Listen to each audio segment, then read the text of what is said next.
ಶ್ರೀ ಗುರುಭ್ಯೋ ನಮಃ. ವಾಲ್ಮೀಕಿ ವಿರಚಿತ ಆನಂದ ರಾಮಾಯಣದ ರಾಜ್ಯಕಾಂಡದ ಕಥಾಭಾಗ ನಡೆದಿದೆ. ಅದರಲ್ಲಿ ಮೊದಲನೇ ಸರ್ಗ ಮುಕ್ತಾಯ ಆಗಿತ್ತು. ನಾರದರು ಯಾವ ರಾಮನಾಮ ಸಹಸ್ರ ಸ್ತೋತ್ರದಿಂದ ರಾಮನನ್ನ ಸ್ತೋತ್ರ ಮಾಡಿದ್ರು ಅದನ್ನ ಆ ಗುರುಗಳು ಶಿಷ್ಯನಿಗೆ ಉಪದೇಶ ಮಾಡಿದರು, ಅವನ ಕೋರಿಕೆಯಂತೆ. ಮೂಲತಃ ಅದು ಸನತ್ ಕುಮಾರನಿಗೆ ಗಣೇಶ ಉಪದೇಶ ಮಾಡಿದ್ದು, ಹಾಗಾಗಿ ಗಣೇಶನೇ ಅದಕ್ಕೆ ಋಷಿ. ಸನತ್ ಕುಮಾರ ಗಣೇಶನಿಗೆ ಉಪದೇಶ ಮಾಡಿದ ಅನ್ನೋದನ್ನ ಶಿವ ಪಾರ್ವತಿಗೆ ತಿಳಿಸಿದ. ಆ ಕಥೆಯನ್ನ ಸೂತರು ಶೌನಕಾದಿ ಋಷಿಗಳಿಗೆ ತಿಳಿಸ್ತಾ ಇದ್ರು. ಸೂತರು ಶೌನಕರಿಗೆ ಅದನ್ನು ತಿಳಿಸಿದ್ರು ನೈಮಿಷಾರಣ್ಯದಲ್ಲಿ ಅಂತ ಕಥೆಯನ್ನ ಆ ಗುರು ಶಿಷ್ಯನಿಗೆ ಉಪದೇಶ ಮಾಡಿದ ಅನ್ನುವಲ್ಲಿಗೆ ಒಂದನೇ ಸರ್ಗ ಮುಕ್ತಾಯ ಆಗಿತ್ತು. ಎರಡನೇ ಸರ್ಗ ಹೀಗೆ ಮುಂದುವರೆದಿದೆ. ಕಲ್ಪವೃಕ್ಷ ಮತ್ತು ಪಾರಿಜಾತ ವೃಕ್ಷಗಳು ಭೂಮಿಗೆ ಬರಲಿಕ್ಕೆ ಏನು ಕಾರಣ ಅಂತ ಇದರಲ್ಲಿ ವರ್ಣನೆ ಇದೆ. ಆಗ ಆ ವಿಷ್ಣುದಾಸ ಕೇಳಿದ, ಗುರುಗಳೇ, ರಾಮನಾಮ ಸಹಸ್ರವನ್ನು ನನಗೆ ನೀವು ಉಪದೇಶ ಮಾಡಿದ್ರಿ, ಅದರಲ್ಲಿ ಧ್ಯಾನ ಶ್ಲೋಕ ಹೀಗಿತ್ತು: ಕಲ್ಪತರುವಿನ ಬುಡದಲ್ಲಿ, ಕಲ್ಪವೃಕ್ಷದ ಬುಡದಲ್ಲಿ ಸುವರ್ಣ ಸಿಂಹಾಸನದಲ್ಲಿ ರಾಮ ಕೂತ್ಕೊಂಡಿದ್ದಾನೆ ಅಂತ ನೀವು ಹೇಳಿದ್ರಿ. ನನಗೆ ಸಂದೇಹ ಬಂತು, ಆ ಕಲ್ಪವೃಕ್ಷ ಭೂಮಿಗೆ ಹೇಗೆ ಬಂತು, ಅಯೋಧ್ಯೆಗೆ, ಅದನ್ನು ವಿವರಿಸಿ ಹೇಳಿ. ಆಗ ರಾಮದಾಸರು ಗುರುಗಳು ಆ ಕಥೆಯನ್ನು ಮುಂದುವರೆಸಿದರು. ಒಮ್ಮೆ ದೂರ್ವಾಸರು ತನ್ನ 60,000 ಶಿಷ್ಯರ ಸಂಗಡ ದೇಶ ಸಂಚಾರ ಮಾಡ್ತಾ ಇದ್ರು. ಅವ್ರು ಹೀಗೆ ಮನಸ್ಸಿನಲ್ಲಿ ಆಲೋಚನೆ ಮಾಡಿದರು, ವಿಷ್ಣು ಮನುಷ್ಯ ರೂಪದಿಂದ ರಾಮನಾಗಿ ಹುಟ್ಟಿದ್ದಾನೆ. ಆ ರಾಮನನ್ನ ಸಾಮಾನ್ಯ ಮನುಷ್ಯ ಅಂತ ಯಾರಾದರೂ ತಿಳ್ಕೊಂಡಾರೆ, ಅದರ ಮೂಲಕ ಆತನ ನಿಜವಾದ ಮಹಿಮೆ ಜನರಿಗೆ ಗೊತ್ತಾಗಲಿಕ್ಕಿಲ್ಲ. ನಾನು ಆ ರಾಮನ ಮಹಿಮೆಯನ್ನ ಜನರಿಗೆ ಪ್ರಚಾರ ಮಾಡ್ತೇನೆ, ಅದಕ್ಕಾಗಿ ಯಾವುದಾದ್ರೂ ಒಂದು ನೆಪವನ್ನು ಮಾಡಿಕೊಂಡು ಆತನ ಬಳಿಗೆ ಹೋಗ್ತೇನೆ ಅಂತ ಹೀಗೆ ಆಲೋಚನೆ ಮಾಡಿ ಶಿಷ್ಯರ ಸಮೇತರಾಗಿ ಆ ದುರ್ವಾಸರು ರಾಮನ ಅರಮನೆಗೆ ಬಂದರು. ರಾಮನ ಅರಮನೆಯ ಹೊರಗಿನ 8 ಆವರಣಗಳನ್ನು ಅವರು ದಾಟಿ 9ನೇ ಆವರಣಕ್ಕೆ ಬಂದರು. ಸೀತೆ ಇರುವಂಥ ಆವರಣಕ್ಕೆ ಅವರು ಬಂದರು. ಸೀತೆ ಆವರಣದಲ್ಲಿ, ಸೀತೆಯ ಅರಮನೆಯ ಆವರಣದಲ್ಲಿ ಅವರು ಬಂದಿದ್ದನ್ನು ನೋಡಿ ಪ್ರಹರಿಗಳು, ದ್ವಾರಪಾಲಕರು ರಾಮನಿಗೆ ಅದನ್ನು ಹೋಗಿ ತಿಳಿಸಿದರು. ರಾಮ ಮುನಿಗಳು ಬಂದಿದ್ದನ್ನ ಕೇಳಿ ಸಂಭ್ರಮದಿಂದ ಹೊರಗೆ ಬಂದ. ಆ ಮುನಿಯನ್ನ ಮತ್ತು ಅವರ ಶಿಷ್ಯರನ್ನ ಒಳಗೆ ಕರೆದು ಅವರಿಗೆ ಆಸನ ಸಮರ್ಪಣೆ ಮಾಡಿದ.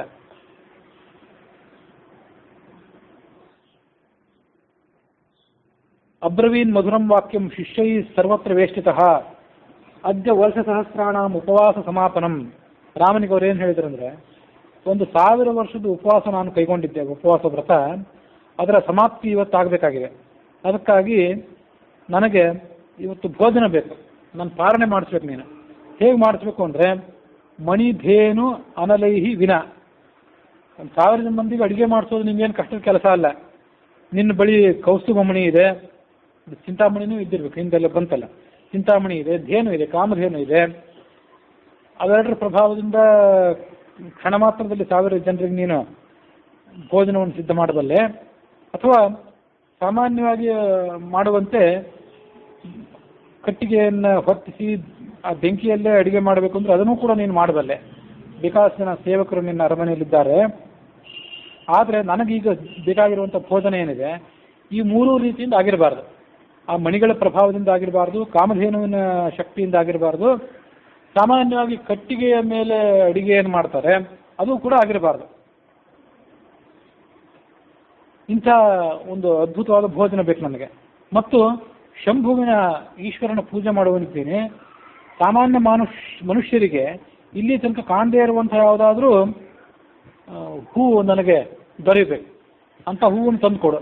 ನಾನು ಸ್ನಾನ ಮಾಡಿ ಬಂದು ಪೂಜೆ ಮಾಡ್ತೀನಿ. ಪೂಜೆ ಮುಗಿಯೋದ್ರೊಳಗೆ ಆ ಭೋಜನಕ್ಕೆ ಸಿದ್ಧ ಆಗಬೇಕು. ನೀನು ಗೃಹಸ್ಥನಾಗಿದ್ದಿ, ಮುನಿಗಳ ಸಾಧು ಸಂತರ ಸೇವೆ ಮಾಡೋದು ನಿನ್ನ ಕರ್ತವ್ಯ.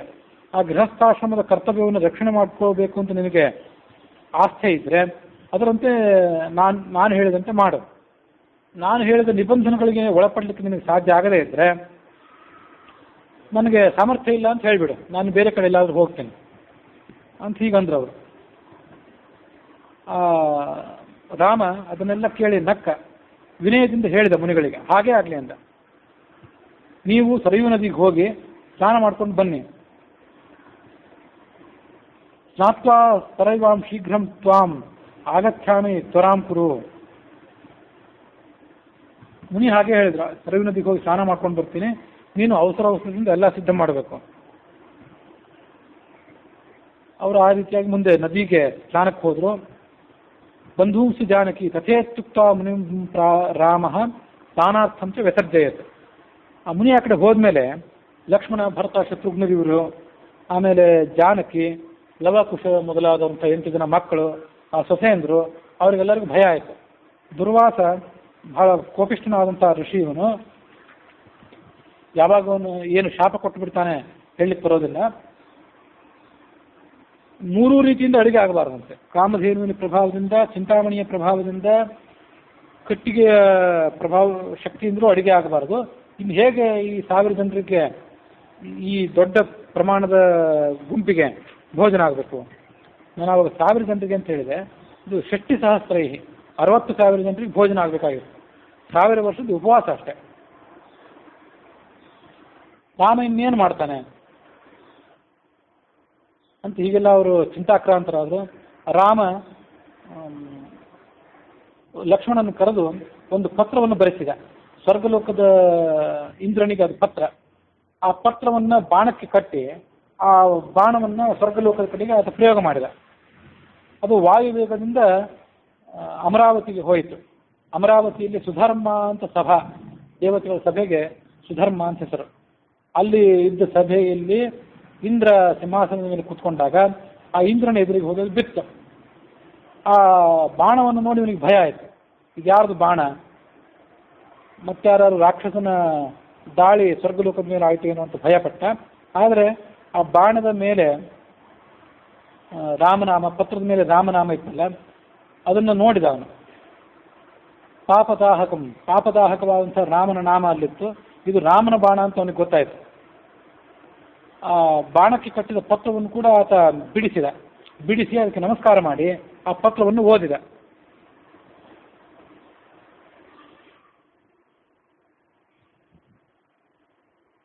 ಆ ಪತ್ರ ದೇವೇಂದ್ರನ ಕೈ ಸೇರಿದ ಮೇಲೆ ಆ ರಾಮನ ಬಾಣ ಏನಿತ್ತು ಅದು ಮರಳಿ ಭೂಲೋಕಕ್ಕೆ ಬಂತು, ರಾಮನ ಬತ್ತಳಿಕೆಯಲ್ಲಿ ಬಂದು ಸೇರಿಕೊಂಡಿತ್ತು. ಆ ದೇವತೆಗಳು, ಉಳಿದ ಅಷ್ಟದಿಕ್ಪಾಲಕರು ಇತ್ಯಾದಿ ಋಷಿಗಳು, ಮುನಿಗಳು ಆ ದೇವ ಸಭಾದಲ್ಲಿ ಏನು ಸೇರಿದ್ರು, ಅವರ ಎದುರಿಗೆ ಇಂದ್ರ ಆ ಪತ್ರವನ್ನು ಓದಿಸಿದ. ಭಯ ವಿಸ್ಮಯ ಸಂಯುತ ಮಗವಂಸ್ತ್ವಂ ಸುಖಂ ತಿಷ್ಠ ಸ್ವರ್ಗೇಹಂ ತ್ವಾಂ ಸದಾ ಸ್ಮರೆ ಮನ್ಯೋಗಂ ಶೃಣು ಸ್ವಾದ್ಯ ಯಾಚಿತೋ ಸ್ವಧನಾತ್ವಹಂ. ರಾಮ ದೇವೇಂದ್ರನಿಗೆ ಏನು ಬರೆದಿದ್ದ ಅಂದರೆ, ನನ್ನ ಒಂದು ಕೆಲಸ ಆಗಬೇಕಾಗಿದೆ, ದುರ್ವಾಸರಿಗೆ, ಅವರ 60,000 ಶಿಷ್ಯರಿಗೆ ನಾನು ಭೋಜನ ಸಿದ್ಧ ಮಾಡಬೇಕಾಗಿದೆ. ಕಾಮಧೇನು, ಬೆಂಕಿ ಮತ್ತು ಚಿಂತಾಮಣಿ ಇವು ಯಾವ ಸಹಾಯ ಇಲ್ಲದೆಯೂ ಕೂಡ ನಾನು ಭೋಜನ ಕೊಡಬೇಕಾಗಿದೆ. ಆತ 1000 ವರ್ಷದ ಉಪವಾಸ ಮಾಡಿ ಇವತ್ತು ಪಾಲನ ಮಾಡಬೇಕಾಗಿದೆ. ಆತ ಹೇಳಿದ ನಿಬಂಧನೆಗಳಿಗೆ ನಾನು ಒಪ್ಪಿದ್ದೇನೆ. ಮತ್ತು ಆತನ ಪೂಜೆಗೆ ಮನುಷ್ಯರು ಇಲ್ಲಿ ತನಕ ನೋಡದೇ ಇರುವಂಥ ಹೂವಿನ ಸಹಾಯ ಬೇಕಾಗಿದೆ.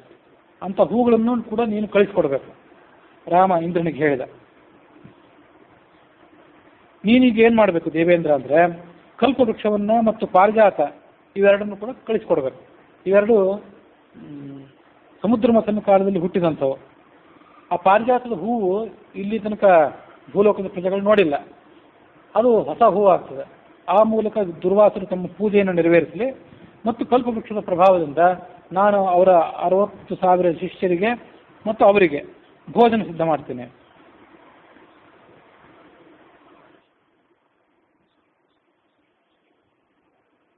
ಮುಂದೆ ದೇವೇಂದ್ರ ಏನು ಮಾಡಿದ, ಆ ಕಲ್ಪವೃಕ್ಷ ಮತ್ತು ಪಾರಿಜಾತ ಇವೆರಡನ್ನು ಕೂಡ ವಿಮಾನದಲ್ಲಿ ಇಡಿಸಿದ. ತನ್ನ ವಿಮಾನದಲ್ಲಿ ಇರಿಸಿ ದೇವತೆಗಳ ಸಮೇತನಾಗಿ ರಾಮನ ನಗರಕ್ಕೆ ಬಂದ. ಇಂದ್ರ ಬಂದದ್ದನ್ನು ಆ ಲಕ್ಷ್ಮಣ ಕೇಳಿದ. ರಾಮನ ಬಳಿಗೆ ಅವನನ್ನು ಕರ್ಕೊಂಡು ಹೋದ. ಇಂದ್ರ ರಾಮನಿಗೆ ಕಲ್ಪವೃಕ್ಷ ಪಾರಿಜಾತ ಇವೆರಡನ್ನು ಕೂಡ ಅರ್ಪಣೆ ಮಾಡಿದ.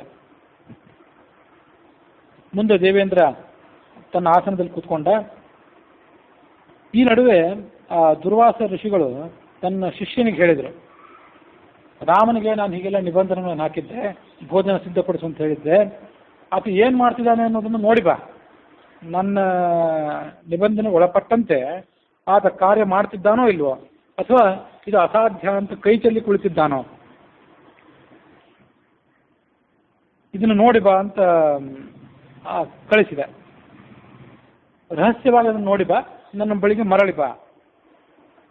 ಮುನಿ ಹಾಗೆ ಹೇಳಿದ್ದಾಗ ಶಿಷ್ಯ ಅದನ್ನು ಕೇಳಿ ಹಾಗೇ ಆಗಲಿ ಅಂತ ಹೇಳಿ ಅವರಿಗೆ ನಮಸ್ಕಾರ ಮಾಡಿ ರಾಮನ ಮನೆಗೆ ಬಂದ. ಅಲ್ಲಿ ಕಲ್ಪವೃಕ್ಷ, ಪಾರಿಜಾತ ಮತ್ತು ಆ ದೇವತೆಗಳ ಒಡೆಯನಾದ ಇಂದ್ರ ಇವರೆಲ್ಲರನ್ನೂ ಆತ ನೋಡಿದ. ಅಲ್ಲಿ ರಾಮ, ಸೀತೆ, ಲಕ್ಷ್ಮಣ ಇವರೆಲ್ಲರೂ ಇದ್ದರು. ಮುದಿತ ಅವ್ರು ಯಾರ ಮುಖದಲ್ಲೂ ಕೂಡ ಚಿಂತೆ ಇರಲಿಲ್ಲ, ಎಲ್ಲರೂ ಸಮಾಧಾನ ಚಿತ್ರರಾಗಿದ್ದರು.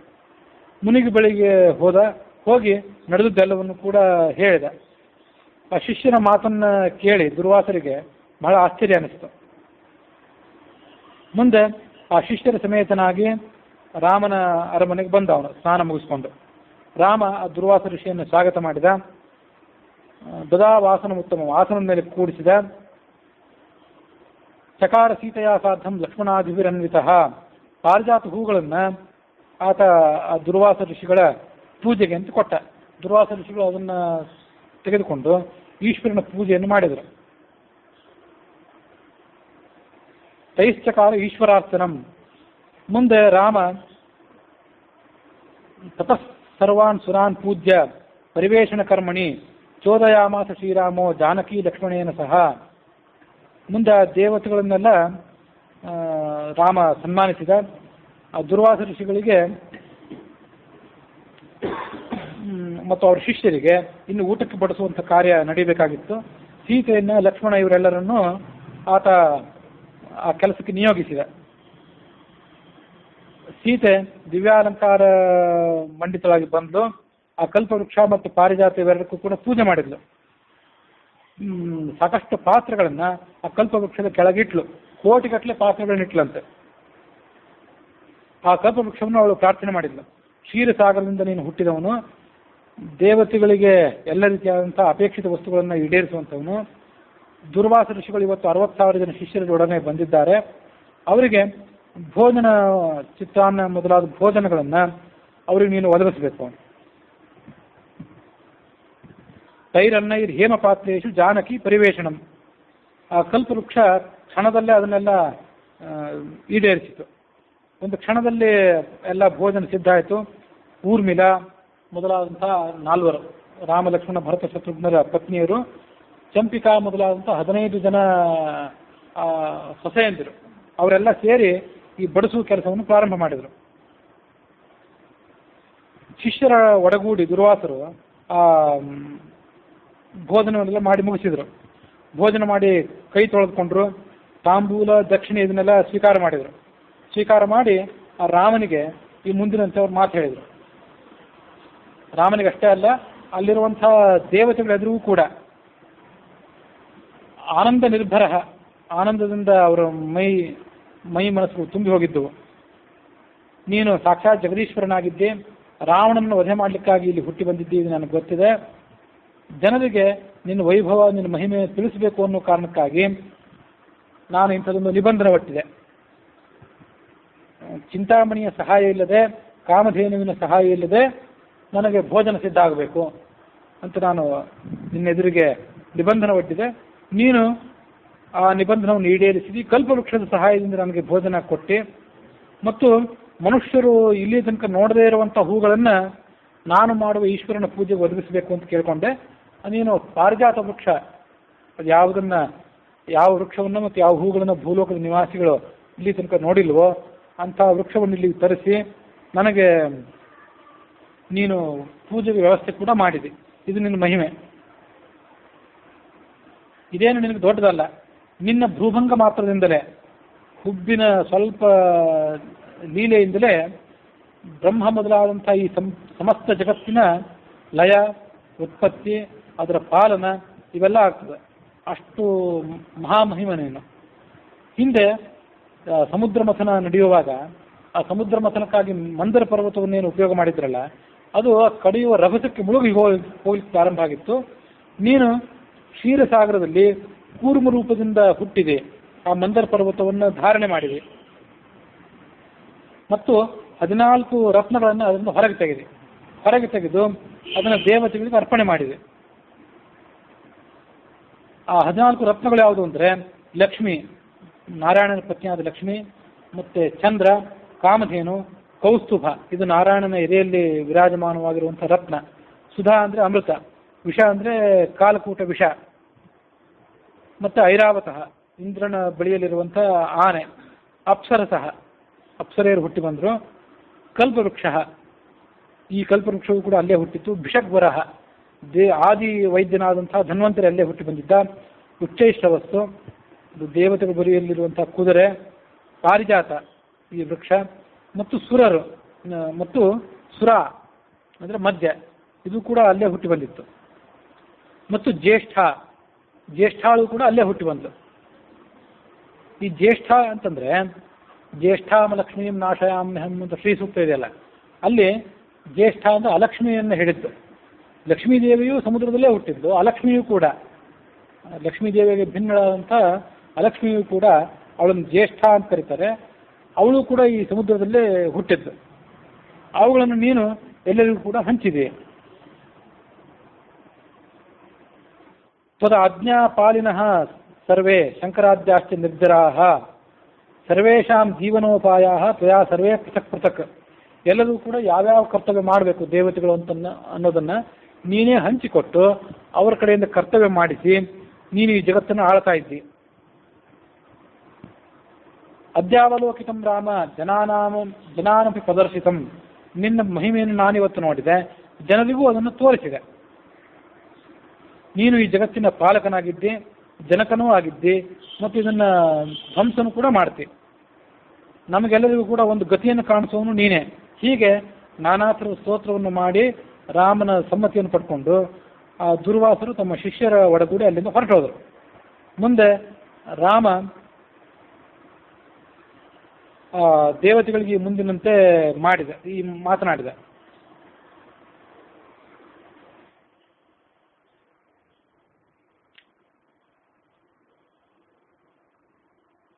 ಏನು ಹೇಳಿದಂದ್ರೆ, ಈ ಕಲ್ಪವೃಕ್ಷ ಮತ್ತು ಪಾರಿಜಾತ ವೃಕ್ಷವನ್ನು ನಾನು ತರಿಸ್ಕೊಂಡಿದ್ದೆ ದುರ್ವಾಸ ಋಷಿಯ ಸೇವೆಗಾಗಿ.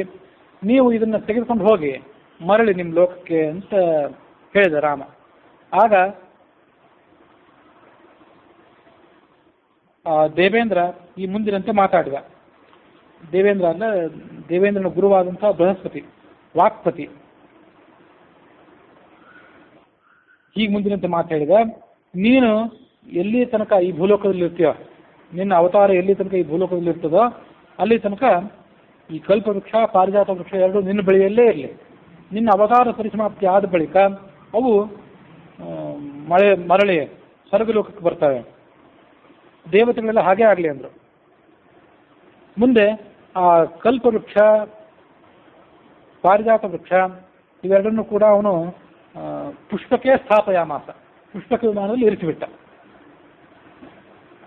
ಅದಕ್ಕಾಗಿ ರಾಮನನ್ನು ಧ್ಯಾನ ಮಾಡುವಾಗ ಶ್ಲೋಕ ಬಂದಿತ್ತಲ್ಲ ಮೊನ್ನೆ, ಏನು ಧ್ಯಾನ ಮಾಡಬೇಕಂದ್ರೆ ಪುಷ್ಪಕ ವಿಮಾನದ ಒಳಗೆ ಪಾರಿಜಾತ ವೃಕ್ಷ ಇದೆ, ಆ ಪಾರಿಜಾತ ವೃಕ್ಷದ ಕೆಳಗೆ ಅದರ ಬುಡದಲ್ಲಿ ರಾಮ ಕೂತ್ಕೊಂಡಿದ್ದಾನೆ ಅಂತ ಧ್ಯಾನ ಮಾಡಬೇಕು. ಮುಂದೆ ಇಂದ್ರಾದಿ ದೇವತೆಗಳೆಲ್ಲ ಅಲ್ಲಿಂದ ಹೊರಟು ಹೋದರು. ತದಾರಭ್ಯ ಸುರತರು ಪುಷ್ಪಕಸ್ಥವು ವಿರೇಜಿತು. ಅಲ್ಲಿಂದ ನಂತರ ಆ ಪಾರಿಜಾತ ವೃಕ್ಷ ಮತ್ತು ಕಲ್ಪವೃಕ್ಷ ಎರಡೂ ಕೂಡ ಪುಷ್ಪಕ ವಿಮಾನದಲ್ಲಿಯೇ ಇದ್ದವು. ಕಲ್ಪವೃಕ್ಷ ತಲೆ ದಿವ್ಯ ಪರ್ಯಂಕೆ ಸೀತೆಯಾ ಸಹ, ಕಲ್ಪವೃಕ್ಷದ ಬುಡದಲ್ಲೇ ದಿವ್ಯ ಪರ್ಯಂಕದಲ್ಲಿ ಸೀತೆಯೊಡಗೂಡಿ ರಾಮ ಇರ್ತಾನೆ. ಅದಕ್ಕಾಗಿ ಆ ರೀತಿಯಾಗಿ ಧ್ಯಾನ ಮಾಡಬೇಕು ಅಂತ ಹಿಂದೆ ಧ್ಯಾನ ಶ್ಲೋಕ ಬಂದಿತ್ತು. ಅತಃಪೂರ್ವಂ ಮಯಾ ರಾಮಧ್ಯಾನಂ ಕಲ್ಪತರೋಹ ಸ್ಥಳೇ ಸಹಸ್ರನಾಮ ಸಂಕೇತೆ ಪ್ರೋಕ್ತಂ ಶಿಷ್ಯತವಾಗ್ರತಃ. ಈ ಪಾರಿಜಾತ ವೃಕ್ಷ ಮೊದಲನೇ ಬಾರಿಗೆ ಅವಾಗ ಬಂತು ಅಲ್ಲಿಗೆ ಭೂಲೋಕಕ್ಕೆ. ಅದಾದ ಬಳಿಕ ಅದೇ ವೃಕ್ಷದಿಂದಲೇ ಮುಂದೆ ಭೂಮಿಯಲ್ಲಿ ಅದರ ಅಂಶದಿಂದ ಪಾರಿಜಾತ ವೃಕ್ಷಗಳು ಎಲ್ಲ ಕಡೆ ಹರಡಿದವು. ಈ ಪಾರಿಜಾತ ವೃಕ್ಷಕ್ಕೆ ಸಮಾನವಾದಂಥ ಹೂವು ಬೇರೆ ಯಾವುದೂ ಇಲ್ಲ. ಕಲ್ಪವೃಕ್ಷಾಂಶ ರೂಪಾಶ್ಚ ಜ್ಞಾತವ್ಯಾಸ್ತತ್ರ ಮಾನವೈಃ ಅಶ್ವತ್ಥಾಃ ಸೇವನಾದ್ಯೈಶ್ಚ ಸರ್ವವಾಂಛಿತದಾಯಕಾಃ. ಪಾರಿಜಾತ ವೃಕ್ಷದ ಅಂಶದಿಂದ ಭೂಮಿಯಲ್ಲಿ ಎಲ್ಲ ಕಡೆ ಪಾರಿಜಾತ ವೃಕ್ಷಗಳು ಹುಟ್ಟಿದವು. ಕಲ್ಪವೃಕ್ಷದ ಅಂಶದಿಂದ ಏನು ಹುಟ್ಟಿತು ಅಂದರೆ ಅಶ್ವತ್ಥ ವೃಕ್ಷ ಹುಟ್ಟಿತು. ಅದಕ್ಕಾಗಿ ಆ ಅಶ್ವತ್ಥ ವೃಕ್ಷವೂ ಕೂಡ ಸರ್ವವಾಂಛಿತದಾಯಕ, ಸಂತಾನ, ಜ್ಞಾನ ಮೊದಲಾದಂಥ ಎಲ್ಲ ಫಲನೂ ಕೊಡುವಂಥದ್ದು ಆ ಅಶ್ವತ್ಥ ವೃಕ್ಷ. ಅದಕ್ಕೂ ಪ್ರದಕ್ಷಿಣೆ ಹಾಕಬೇಕು ಪ್ರತಿನಿತ್ಯ ಅಂತ ಹೇಳೋದು ಈ ಕಾರಣದಿಂದ. ಪುಣ್ಯಾಧಿಕ್ಯೇನ ಸೇವಂತೆ ನೋಪೇಕ್ಷಂತೆ ಯುಗತ್ರಯೇ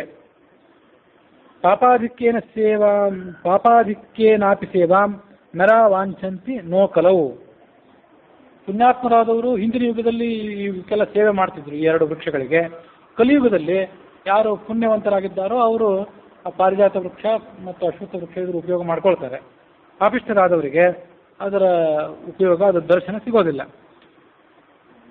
ಅಲ್ಲಿಗೆ 2ನೇ ಸರ್ಗ ಮುಕ್ತಾಯ ಆಯಿತು.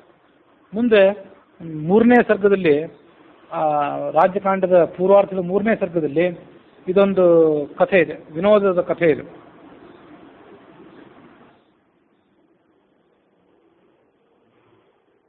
ವಿಷ್ಣುದಾಸ ಶಿಷ್ಯ ಕೇಳಿದ, ಗುರುಗಳೇ, ಭಗವಂತನ ಅವತಾರಗಳನ್ನೆಲ್ಲ ವರ್ಣನೆ ಮಾಡಿದ್ರಿ. ಆ ಭಗವಂತನ ಅವತಾರಗಳಲ್ಲಿ ರಾಮಾವತಾರ ಮತ್ತು ಕೃಷ್ಣಾವತಾರ ಇವೆರಡೂ ಶ್ರೇಷ್ಠ ಅಂತ ಹೇಳಿದ್ರಿ ನೀವು. ಅದರಲ್ಲಿಯೂ ಕೂಡ ಯಾವುದು ಶ್ರೇಷ್ಠ? ರಾಮಾವತಾರ ಕೃಷ್ಣಾವತಾರಗಳಲ್ಲಿ ಹೆಚ್ಚು ಶ್ರೇಷ್ಠ ಯಾವುದು? ಅದನ್ನು ವರ್ಣನೆ ಮಾಡಿ. ಗುರುಗಳು ಹೇಳಿದರು, ರಾಮಾವತಾರನೇ ಶ್ರೇಷ್ಠ ಅಂತ ತಿಳಿದುಕೋ, ಅದೇ ಮುಖ್ಯ. ಇದಕ್ಕೆ ಸಂಬಂಧಪಟ್ಟಂತೆ ಒಂದು ಕಥೆ ಇದೆ. ಇಬ್ಬರು ಜ್ಞಾನಿಗಳಾದ ಬ್ರಾಹ್ಮಣರ ನಡುವೆ ನಡೆದದ್ದು. ಅದನ್ನು ನನಗೆ ವಿವರಣೆ ಮಾಡಿ ಹೇಳ್ತೇನೆ ಕೇಳು ಅಂದ್ರೆ ಅವರು. ಅಯೋಧ್ಯದಲ್ಲಿ ಇಬ್ಬರು ಬ್ರಾಹ್ಮಣರಿದ್ದರು. ಅಯೋಧ್ಯದಲ್ಲಿ ಒಬ್ಬ ಬ್ರಾಹ್ಮಣ ಇದ್ದ, ಅವನಿಗೆ ರಾಮ ಅಂತ ಹೆಸರು. ದ್ವಾರಕಾದಲ್ಲಿ ಒಬ್ಬ ಬ್ರಾಹ್ಮಣ ಇದ್ದ, ಅವನ ಹೆಸರು ಕೃಷ್ಣ ಅಂತ. ಅವರಿಬ್ಬರು ಕ್ರಮವಾಗಿ ರಾಮನ ಮತ್ತು ಕೃಷ್ಣನ ಸೇವೆ ಮಾಡ್ತಾ ಇದ್ರು. ಒಮ್ಮೆ ಪ್ರಯಾಗದಲ್ಲಿ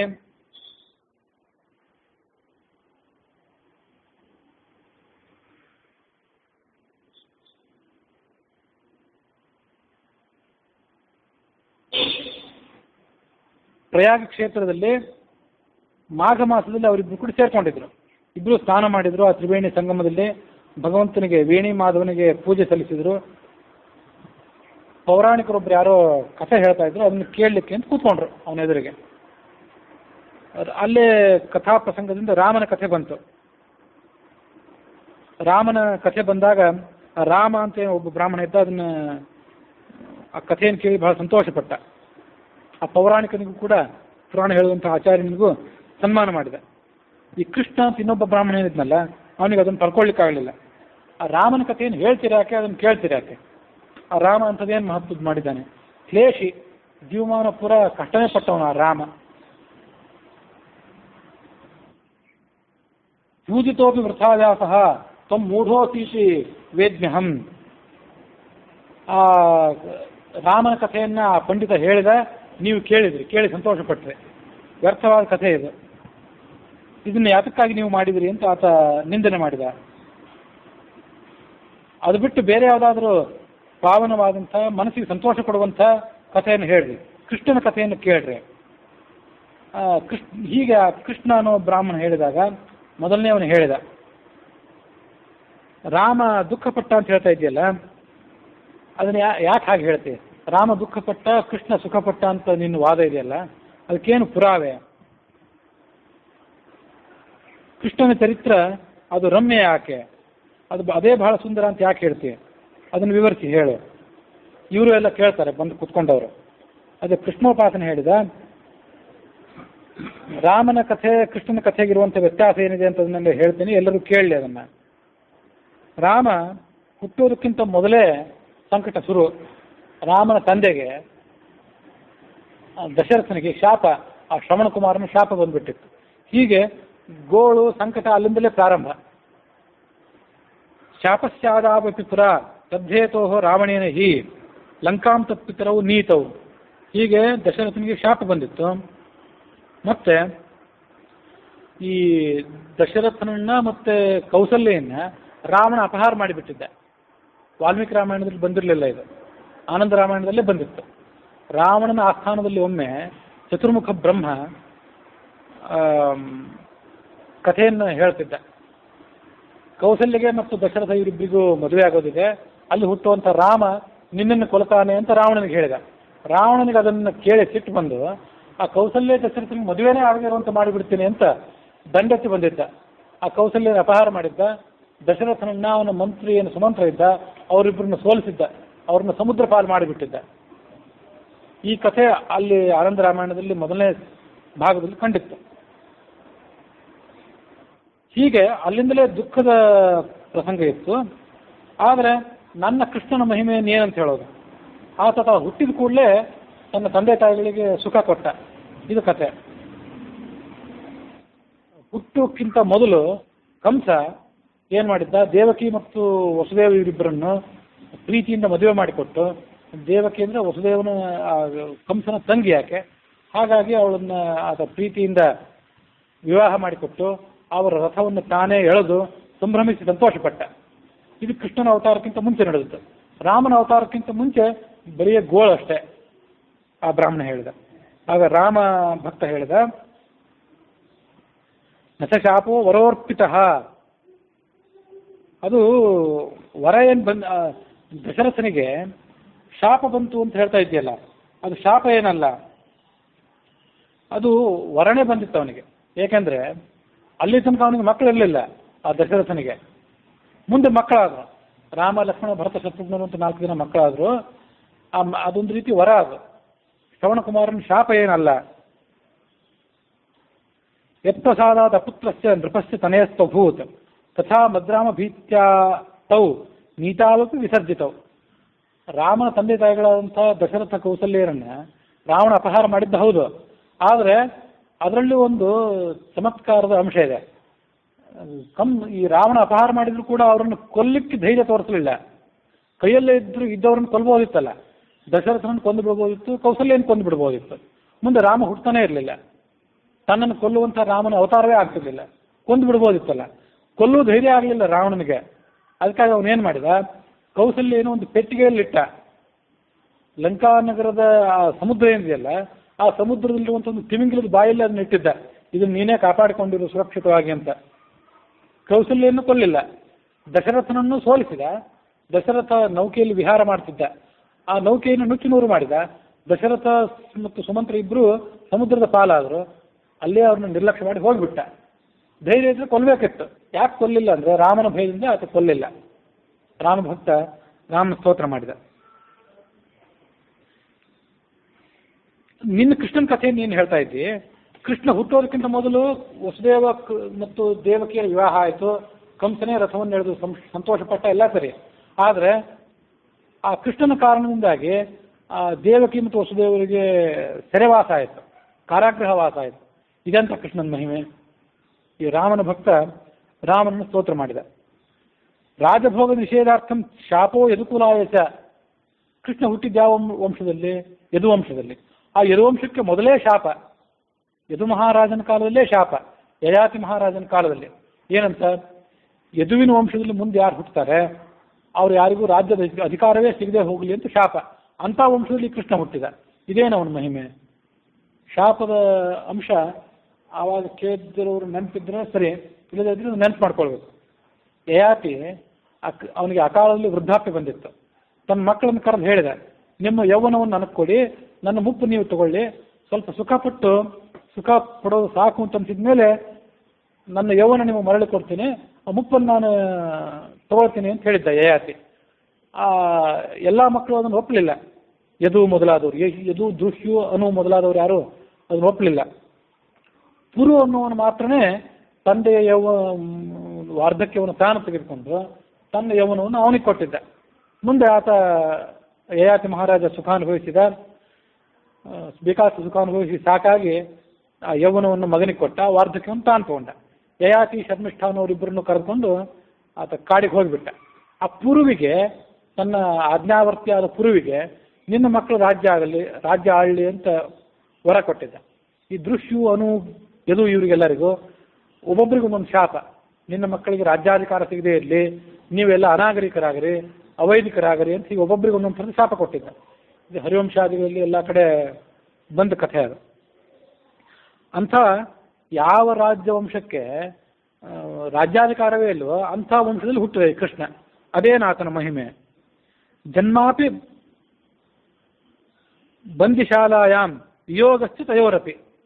ಮೊದಲೇ ವಂಶಕ್ಕೆ ಶಾಪ, ಹುಟ್ಟಿದ್ದಲ್ಲಿ ಕಾರಾಗೃಹದಲ್ಲಿ. ಯಾರೋ ಮನೆಯಲ್ಲಿ ಹುಟ್ಟಿದ್ದು ದೊಡ್ಡ ವಿಷಯ, ಬೀದಿಯಲ್ಲೋ ಕಾರಾಗೃಹದಲ್ಲೂ ಹುಟ್ಟಿದ ಅದಂಥ ವೈಭವ. ಮತ್ತು ಹುಟ್ಟಿದ ಕೂಡಲೇ ತಂದೆ ತಾಯಿಗಳನ್ನು ಬಿಟ್ಟು ನಂದಗೋಕುಲಕ್ಕೆ ಹೋಗಬೇಕಾಯ್ತು. ಇದು ಅವನ ದೌರ್ಭಾಗ್ಯ. ಸಹೋದರ ವಧಶ್ಚಾತಿ, ತನಗಿಂತ ಮೊದಲು ಆ 8 ಜನರನ್ನೆಲ್ಲರನ್ನು ಕಳ್ಕೊಂಡ. 8 ಜನ 7 ಜನ ಅದು ಹಿಂದೆ ಕಥೆ ಬಂದಿತ್ತಲ್ಲ, ಅವರೆಲ್ಲರನ್ನು ಅಪ್ಪಳಿಸಿ ಕಂಸ ಕೊಂದು ಹಾಕಿದ್ದ. ಮುಂದೆ ಆ ಮಾತುಗಳ ಜೊತೆ ವೈರ. ನ ಬಾಹುಜಶ್ಚ ವೈಶ್ಯಶ್ಚ ಯಶ್ಚ ತಾತ ಉಭೌ ಸ್ಮೃತೌ. ಈ ಆತನ ತಂದೆ ತಾಯಿಗಳು ಅಲ್ಲಿ ಅವನನ್ನು ಪಾಲನೆ ಮಾಡಿದ್ರಲ್ಲ, ವಸುದೇವ ದೇವಕಿಯರ ಮಗ ಹುಟ್ಟಿದ ಮೇಲೆ ಮುಂದೆ ರೋಹಿಣಿ ಮತ್ತು ನಂದಗೋಪ ಇಬ್ಬರ ಆಶ್ರಯದಲ್ಲಿ ಆತ ಬೆಳೆದ. ಅವ್ರು ಯಾರು? ಅವ್ರ ಕ್ಷತ್ರಿಯರು, ಅವ್ರ ವೈಶ್ಯರು? ಏನೂ ಅಲ್ಲ, ಗೊಲ್ಲರವರು. ಆ ಗೊಲ್ಲರ ಆಶ್ರಯದಲ್ಲಿ ಈತ ಬೆಳೆಯಬೇಕಾಯಿತು. ಗೋರಕ್ಷಕಸ್ಯ ತನಯ ಪ್ರವಾಸ ಶೈಶವೇ ಪಿಚ. ಸಣ್ಣ ಮಗು ಇದ್ದಾಗಲೇ ವಿಪರೀತ ಪ್ರವಾಸ, ಆ ಕಡೆ ಈ ಕಡೆ ಕಷ್ಟಕರವಾದ ಪ್ರವಾಸ. ಹೀಗೆ ನಾನಾ ಥರದ ದುಃಖಗಳನ್ನು ಕೃಷ್ಣ ಅನುಭವಿಸಿದ್ದಾನೆ. ಅವನಿಗೂ ಸುಖ ಇಲ್ಲ ಅಂತ ಈ ರಾಮನ ಭಕ್ತ ತನ್ನ ಪ್ರತಿಪಾದನೆ ಮಾಡಿದ. ಆಗ ಕೃಷ್ಣ ಭಕ್ತ ಹೇಳಿದ, ಆತ ಕೃಷ್ಣ ತಾನು ಹುಟ್ಟಿದಾಗ ಎಂತೆಂಥ ಮಹಿಮೆಗಳನ್ನು ತೋರಿಸಿದ ಅಂದರೆ, ಆತ್ಮಾರ್ಥಂ ತವ ರಾಮೇಣ ತಾಟಿಕಾಸ್ತ್ರೀ ವಿದಾರಿತ ನಾರ್ಯಾ ವಿಮೋಚಿತೋ ಬಾಣಃ ಪಿತ್ರೋಃಖೇದೋ ವಿಯೋಗತಃ. ಈ ರಾಮನನ್ನ ತೆಗಳ್ಲಿಕ್ಕೆ ಪ್ರಾರಂಭ ಮಾಡಿದಂಥವನು. ಈ ರಾಮ ಎಂಥ ಪರಾಕ್ರಮಿ ಅಂತ, ಅವನ ಪರಾಕ್ರಮವನ್ನು ಏನಂತ ಹೇಳಬೇಕು. ವಿಶ್ವಾಮಿತ್ರನ ಯಜ್ಞದ ಪ್ರಸಂಗ ಇದ್ದಾಗ ಸ್ತ್ರೀಯಾದಂಥ ತಾಟಿಕೆಯ ಮೇಲೆ ಬಾಣ ಪ್ರಯೋಗ ಮಾಡಿದ. ಅದೇನು ಇವನ ಮಹಿಮೆ. ಸ್ತ್ರೀಯ ಮೇಲೆ ಬಾಣ ಪ್ರಯೋಗ ಮಾಡೋದು, ಅವ್ರ ಮೇಲೆ ಶಸ್ತ್ರಾಸ್ತ್ರ ಎತ್ತರೋದೇನಿದೆ ಅದೊಂದು ಮಹಿಮೆನೇ ಅಲ್ಲ. ಇದನ್ನ ಎಂಥ ದೊಡ್ಡ ಮಹಿಮೆ ಅಂತ ಹೇಳಿ ನಾವು ಅದನ್ನು ಹೊಗಳಬೇಕು.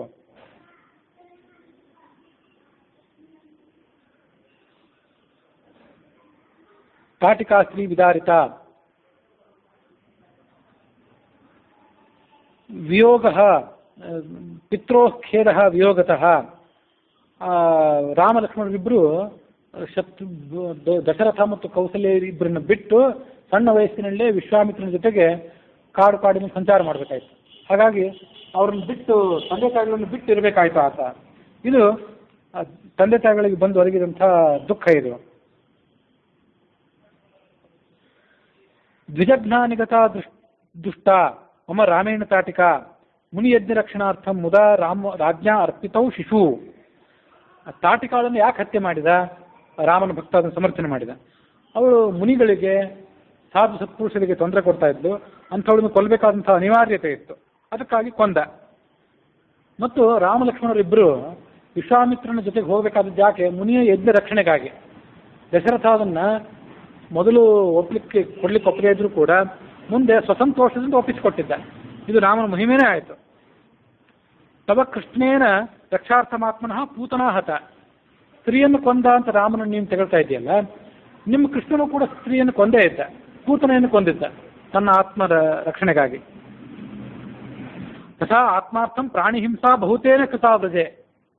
ಆ ನಂದಗೋಕುಲದಲ್ಲಿದ್ದಾಗ, ವೃಂದಾವನದಲ್ಲಿದ್ದಾಗ ಎಷ್ಟು ಪ್ರಾಣಿ ಹಿಂಸೆ ಮಾಡಿದ. ಪೂತನೆಯನ್ನು ಕೊಂದ, ಶಕಟಾಸುರ, ಧೇನುಕಾಸುರ, ವೃಷಭಾಸುರ, ಬಕಾಸುರ, ಹೀಗೆ ಎಷ್ಟೋ ಪ್ರಾಣಿ ಹಿಂಸೆ ಮಾಡಿದೆ. ಯಾಕಂದ್ರೆ ಎಲ್ಲ ತನ್ನ ರಕ್ಷಣೆಗಾಗಿ. ಹಿಂಸೆ ನಿಮ್ಮ ಕೃಷ್ಣನು ಮಾಡಿದ್ದಾನೆ ಅಂದ ರಾಮಭಕ್ತ. ಗೋಪೈಶ್ಚ ಸಂಗತಿಸ್ತಸ್ಯ ತಥೈವ ಗೋಪರಕ್ಷಣಂ. ಅವನ ಸುತ್ತಮುತ್ತಲಿದ್ದವ್ರು ಯಾರು? ಅವನ ವಂಶಕ್ಕೆ ಉಚಿತವಾಗಿ ಯಾವ ರಾಜಕುಮಾರರು ಇರಲಿಲ್ಲ, ಎಲ್ಲ ಗೊಲ್ಲರಿದ್ರು. ಅನಾಗರಿಕರಾದಂತಹ ಗೊಲ್ಲರ ಸಹವಾಸ ಅವನಿಗೆ.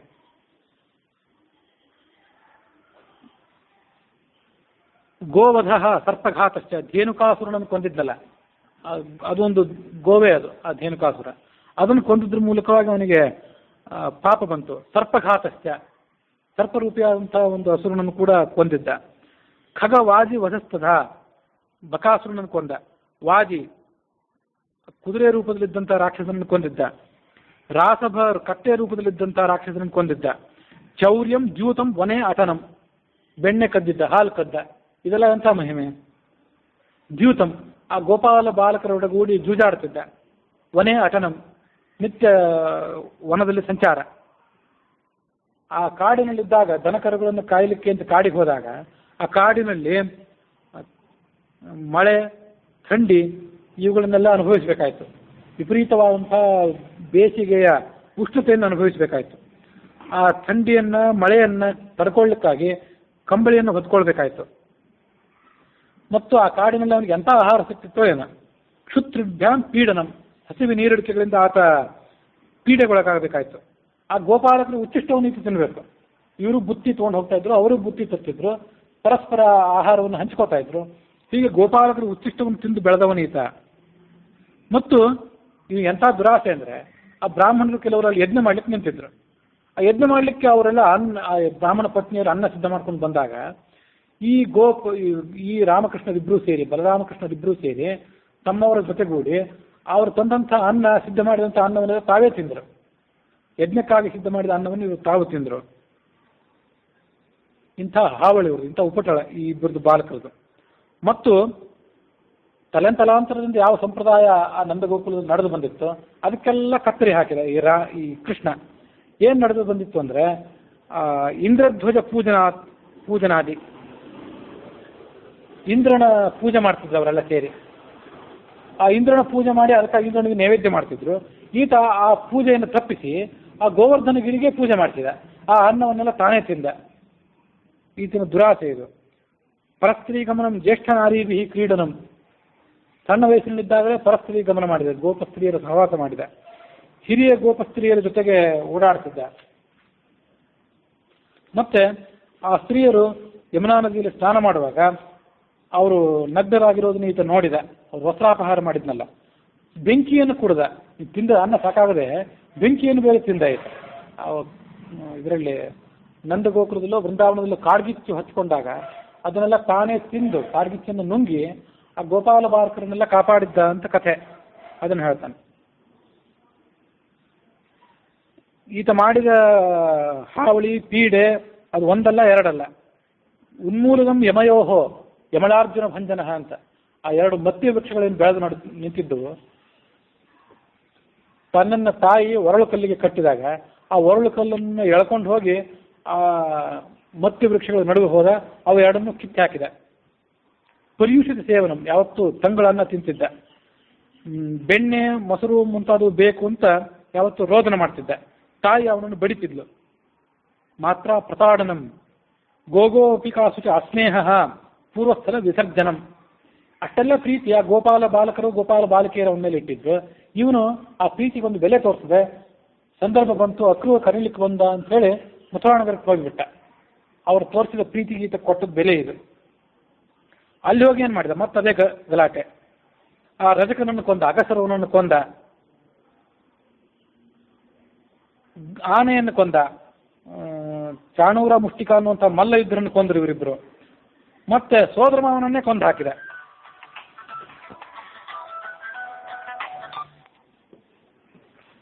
ಸೋದರ ಮಾವನನ್ನು ಕೊಂದು ಹಾಕಿದ. ಇದು ಆತನ ಉಪಟಳ.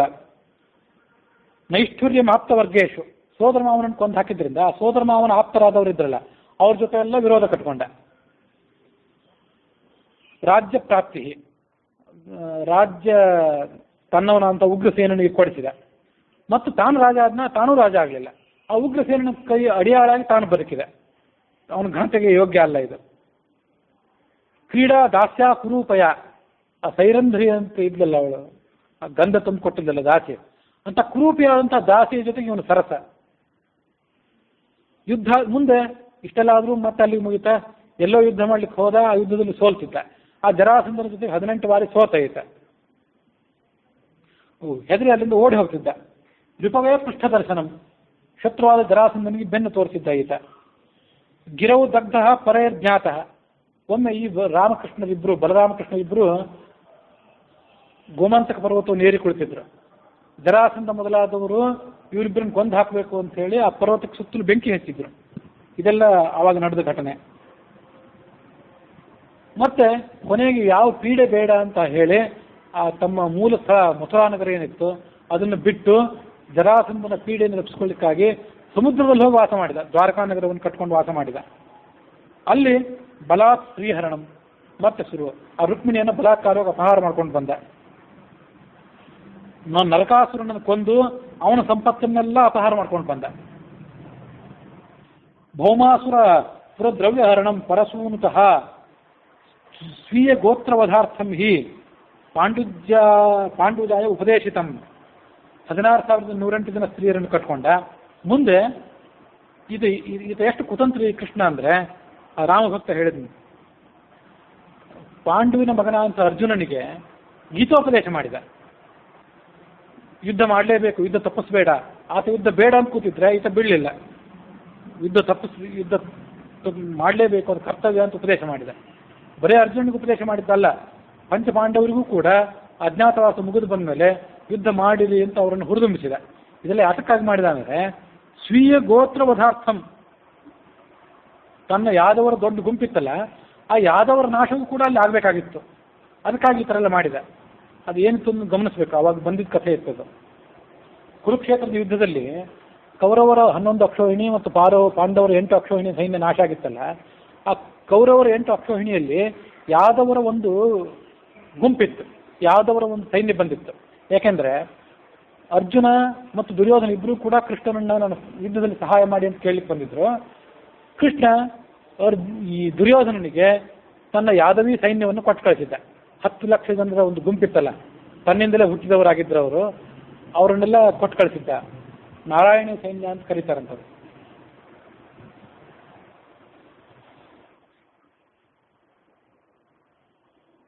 ಹೀಗೆ ಆ ಸೈನ್ಯ ಎಲ್ಲ ಧ್ವಂಸ ಆಯ್ತಲ್ಲಿ.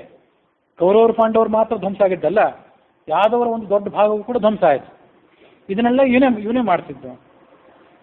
ಇವನ ಮೇಲೆ ಕಳ್ಳತನದ ಆರೋಪ, ಶಮಂತಕ ಮಣಿಯನ್ನು ಕದ್ದ ಅಂತ ಇವನ ಮೇಲೆ ಆರೋಪ. ಆ ಆರೋಪವನ್ನು ಹೇಗೋ ಬಿಡಿಸ್ಕೊಂಡ ಕೊನೆಗೊಮ್ಮೆ. ಇನ್ನು ಪಾರಿಜಾತ ವೃಕ್ಷ ಬೇಕು ಅಂತ ಹೇಳಿ ಆ ಹೆಂಡತಿ ಪ್ರೀತಿಗಾಗಿ ಪಾರಿಜಾತ ವೃಕ್ಷ ಬೇಕಾಗಿತ್ತು ಅವಳಿಗೆ, ಸತ್ಯಭಾಮಿಗೆ. ಸ್ವರ್ಗಲೋಕಕ್ಕೆ ಹೋಗಿ ದೇವತೆಗಳ ಜೊತೆ ಯುದ್ಧ ಮಾಡಿದ.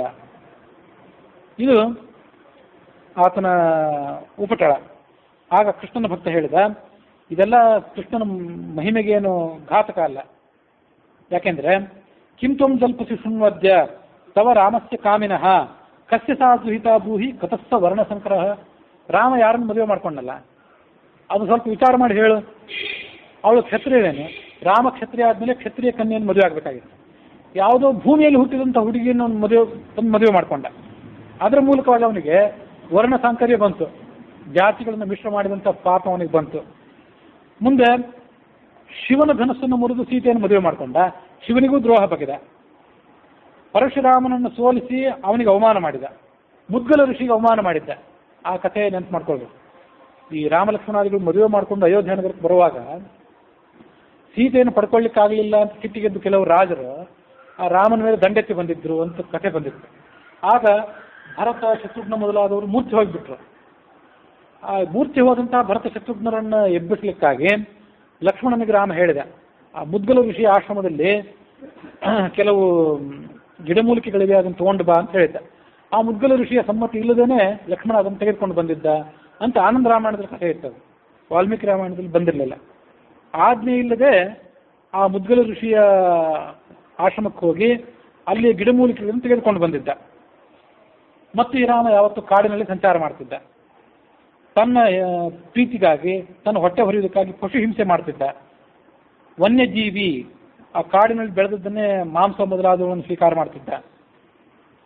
ಬೇಡರಂತೆ ಬೇಟೆಯಾಡಿ ಜೀವನ ಮಾಡಿದ. ಕಾಡಿನಲ್ಲಿ ಥಂಡಿ, ಮಳೆ, ಉಷ್ಣ ಮೊದಲಾದವುಗಳನ್ನು ಆತ ಅನುಭವಿಸಿದ. ಪಾದಗಾಮಿ, ಸಂಚಾರ ಮಾಡಲಿಕ್ಕೆ ಆನೆ, ಕುದುರೆ, ರಥ ಯಾವುದೂ ಇರಲಿಲ್ಲ, ನಡೆದುಕೊಂಡು ಸಂಚಾರ ಮಾಡ್ತಿದ್ದ. ಜಟಾ ವಲ್ಕಲ ಧಾರಣೆ ಮಾಡಿರ್ತಿದ್ದ. ಶ್ಮಶ್ರುಧಾರಿ, ಆ ಕಾಡಿನಲ್ಲಿ ಅವನಿಗೆ ನಿತ್ಯ ಕ್ಷೌರ ಮಾಡಲಿಕ್ಕೆ ಯಾರು ಸಿಗಬೇಕು. ಗಡ್ಡ ಮೀಸೆ ಬೆಳೆಸ್ಕೊಂಡು ಸಂಚಾರ ಮಾಡ್ತಿದ್ದ. ಗಿಡದ ಬುಡದಲ್ಲಿ ಮಲ್ಕೊಳ್ತಿದ್ದ. ಪಾತ್ರೆ ಪಡಗ ಯಾವುದೂ ಇಲ್ಲ ಆ ಕಾಡಿನಲ್ಲಿದ್ದಾಗ ಅವನಿಗೆ. ರಾಕ್ಷಸ ಇವನ ಪತ್ನಿಯನ್ನು ಅಪಹಾರ ಮಾಡಿದ ರಾವಣ. ಮತ್ತೆ ಆ ಪತ್ನಿಯನ್ನು ಕಳ್ಕೊಂಡು ಭಯಂಕರವಾದಂಥ ದುಃಖಕ್ಕೆ ಈತ ಗುರಿಯಾದ. ಆ ಯಾವುದೋ ನೀಚ ಕುಲದಲ್ಲಿ ಹುಟ್ಟಿದಂಥ ದಾಸಿ ಶಬರಿ ಇವನಿಗೆ ಪೂಜೆ ಮಾಡಿದ್ಲು. ಅವಳು ಪೂಜೆ ಈತ ಸ್ವೀಕಾರ ಮಾಡಿದ ಅಂತ ಆ ಕೃಷ್ಣನ ಉಪಾಸಕ ರಾಮನ ನಿಂದನೆಯನ್ನು ಮಾಡಿದ.